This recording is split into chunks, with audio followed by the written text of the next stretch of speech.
नमस्कार दोस्तों, स्वागत है आप सभी का एक बार फिर से। मैं हूं सुबोध। आप देख रहे हैं टेक फॉर यू हिंदी। दोस्तों, आज के इस वीडियो में हम कुछ खास कमांड के बारे में बात करेंगे जो कि है कंडीशनल फॉर्मेटिंग। कंडीशनल फॉर्मेटिंग किस लिए यूज में आती है दोस्तों? जैसे आपके पास में एक्सेल शीट के अंदर बहुत सारा डेटा है, 1000 2000 एम्प्लॉयज़ का या वर्कर्स का डेटा है। उसके अंदर आपको कुछ स्पेसिफिक डेटा निकालना है, जैसे किस एम्प्लॉय की सबसे ज़्यादा तनख्वाह है, उसने किस महीने में कितनी ज़्यादा तनख्वाह उठाई है।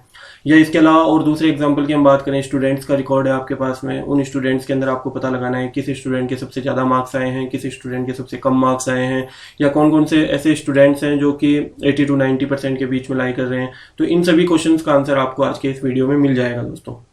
तो चलिए दोस्तों, शुरू करते हैं आज के हमारे इस वीडियो को। एक्सेल हमारी लोड हो चुकी है दोस्तों। देखिए दोस्तों, इसके अंदर मैंने 3 हेडिंग लिए, name of student, place and marks. इसके अंदर शॉर्टली मैंने स्टूडेंट्स का डेटा उठाया, उसी से मैं आपको आज का इस वीडियो के अंदर कंडीशनल फॉर्मेटिंग समझा दूंगा दोस्तों। देखिए दोस्तों, कंडीशनल फॉर्मेटिंग जिसकी हम बात करेंगे, ये कमांड है कंडीशनल फॉर्मेटिंग। इसके अंदर देखिए दोस्तों, ये चार पांच कमांड्स आ रही हैं, और जब हम इसके ऊपर क्लिक करते हैं तो इसके अंदर भी 6-7 कमांड्स हैं। इसके अंदर भी 4-5 कमांड आ रही हैं। तो दोस्तों देखिए, शुरू करते हैं। देखिए दोस्तों, अब हमें मार्क्स के अंदर कंपैरिजन करना है कि सबसे पहले हमें ये पता लगाना है कि किसके सबसे ज़्यादा मार्क्स आए हुए हैं या किसके 90 से अबव मार्क्स आए हैं। तो सबसे पहले दोस्तों, ये कंडीशनल फॉर्मेटिंग अप्लाई करने से पहले आपको कॉलम को सेलेक्ट करना होगा। ये कॉलम हमने सेलेक्ट कर लिया है। कंडीशनल फॉर्मेटिंग में गए, फर्स्ट ऑप्शन जो आ रहा है हमारे पास में ग्रेटर देन पे क्लिक किया। हमें मान लीजिए 80% से अबव स्टूडेंट्स के पता लगाना है। 80 से ज़्यादा नंबर किस किस के आए हैं। तो ये देखिए दोस्तों, ये हाईलाइट हो जाता है एक ही क्लिक के अंदर। अब दोस्तों, इसके अंदर इंपॉर्टेंट चीज़ ये है कि जब आपने एक रूल अप्लाई कर दिया है तो दूसरा रूल अप्लाई करने से पहले आपको उस रूल को क्लियर करना होगा। क्लियर फ्रॉम सेलेक्टेड सेल्स और clear from entire sheet. Entire sheet जब काम में आती है जब आपने एक से ज़्यादा जगह के ऊपर रूल अप्लाई कर रखे हैं। अगर हमने केवल अपने इसी कॉलम में रूल अप्लाई कर रखा है तो हमने इसको यहाँ से क्लियर कर दिया है। ये क्लियर करने के बाद में दोबारा से एक बार कॉलम सेलेक्ट कीजिए और दूसरा रूल अप्लाई कीजिए। ग्रेटर देन की जैसे ही लेस देन आ जाएगा। बिटवीन के अंदर हम ये देखें कि 80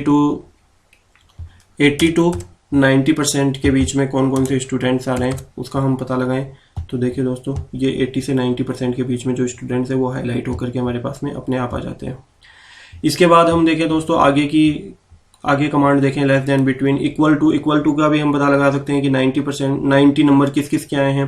टेक्स्ट दैट कंटेन टेक्स्ट, इसके अंदर देखिए दोस्तों, कई बार हमारे इन्हीं सेल्स के अंदर हमें टेक्स्ट भी लिखना होता है। जैसे हम बात करें ग्रेडिंग की बात करें, अगर यहाँ पर हमें ग्रेड भी दी होती साथ में, 57 नंबर के ऊपर सी ग्रेड है।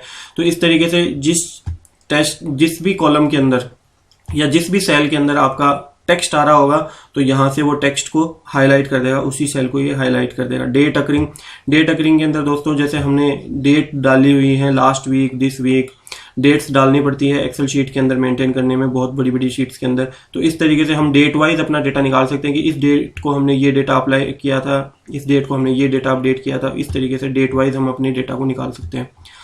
इसी तरीके से आगे दोस्तों डुप्लीकेट वैल्यूज है। डुप्लीकेट वैल्यूज बहुत ही इंपॉर्टेंट कमांड आती है। डुप्लीकेट वैल्यूज के अंदर क्या होता है कि कई बार हमारे पास में कुछ ऐसी चीजें होती है, जैसे एम्प्लॉय आईडी होती है। एम्प्लॉयज का डेटा अगर हम देखते हैं तो किस एम्प्लॉय को हमने पेमेंट कर दिया है, तो उसके अंदर अगर उस एम्प्लॉय के पास में 2 बार पेमेंट चला जाए एक ही महीने के अंदर, तो वो हमारे लिए दिक्कत हो सकती है, उसके मालिक के लिए दिक्कत हो सकती है। तो इस तरीके से हम डुप्लीकेट वैल्यूज निकाल सकते हैं। देखिए दोस्तों, यहाँ पर 78 जो है वो डुप्लीकेट है। डुप्लीकेट का मतलब है कि इस सेल के अंदर ये एक से ज्यादा बार रिपीट हुई है। 78 यहाँ भी है, 78 यहाँ भी है। इस तरीके से जो भी वैल्यूज एक से ज्यादा बार रिपीट हुई है उसको डुप्लीकेट वैल्यू बोला जाता है, और उसको हम इस कमांड से जस्टिफाई कर सकते हैं। इसको दूसरा रूल लगाने से पहले क्लियर रूल कर दीजिएगा। इसके बाद में हम देखें, नीचे वाली कमांड में आते हैं top and bottom rule. Top 10 items का मतलब हमें जैसे टॉप 3 स्टूडेंट्स का पता लगाना है या 4 का लगाना है। इस तरीके से हम डेटा को कम और ज्यादा कर सकते हैं। 5 स्टूडेंट्स का डेटा हमने देखा, जो भी टॉप में 5 स्टूडेंट्स लाई कर रहे हैं ये हाईलाइट कर देगा इस तरीके से।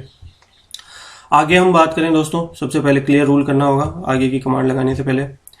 इसी तरीके से टॉप 10% ये अपने आप परसेंटेज निकाल करके ले आएगा, और टॉप 10% है उनको ये हाईलाइट कर देगा। टॉप 10 आइटम्स, जैसे हमने टॉप 10 देखे थे, टॉप 10 स्टूडेंट्स देखे थे, उसी तरीके से बॉटम 10 स्टूडेंट्स ले आएगा। Bottom 10%, above average, below average, average अपने आप ही एवरेज निकाल करके उसको हाईलाइट कर देगा। आप ये सभी कमांड्स अपनी एक्सेल शीट के अंदर अप्लाई करके देख सकते हैं। अगर आपको कोई प्रॉब्लम आ रही है तो आप मुझे कमेंट करके उसके बारे में पूछ सकते हैं। आगे देखिए हम डेटा बार्स, इसके अंदर देखिए दोस्तों, ये डेटा बार्स को ये जो कमांड आती है, ये बहुत सारे हमारे पास में बहुत ज़्यादा डेटा होता है उस जगह काम में आती है। ये अपने आप बार क्रिएट कर देगा अकॉर्डिंग टू नंबर्स। स्टूडेंट के जितने जितने नंबर है उसके अनुसार ये जो बार हैं वो छोटी बड़ी होती चली जाएंगी और इस तरीके से इनकी कलरिंग हो जाएगी। कलर स्केल्स इसी तरीके से नंबर वाइज इसमें कलर फिल कर देगा अपने आप ही। आइकन सेट्स इस तरीके से आइकन चेंज हो जाएंगे। ये जो तीनों कमांड है, data bar, colour scale and icon sets, ये जब आपके पास में बहुत ज्यादा डेटा है और उनको बीच में डिफरेंशिएट करना है तब ये कमांड्स यूज में लाई जाती हैं। इसके अलावा अगर हमें स्पेसिफिक डेटा को निकालना है तो ये दोनों कमांड आती है। तो दोस्तों इस तरीके से हम ये कमांड्स इसके अंदर कंडीशनल फॉर्मेटिंग लगा सकते हैं। आशा करता हूं दोस्तों आज का ये वीडियो आपको पसंद आया होगा। दोस्तों अगर वीडियो पसंद आया हो तो लाइक और सब्सक्राइब कीजिए ताकि और भी नए नए वीडियोस हम आपके लिए